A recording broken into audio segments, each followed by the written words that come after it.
शहरातून जाणाऱ्या राज्य महामार्ग क्रमांक 61 वर अपघातांचे सत्र थांबण्याचे नाव घेत नाहीये.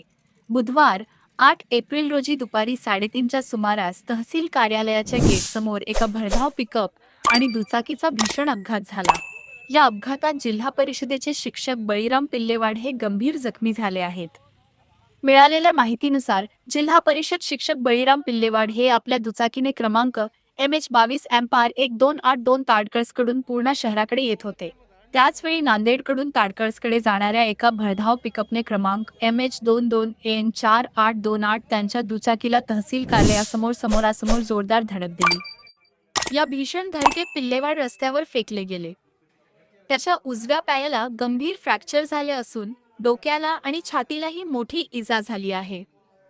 अपघातानंतर परिसरातील नागरिकांनी तत्काळ धाव घेत त्यांना जवळच्या ग्रामीण रुग्णालयात दाखल केले. एकमत डिजिटल करिता सुशील गायकवाड, पूर्णा.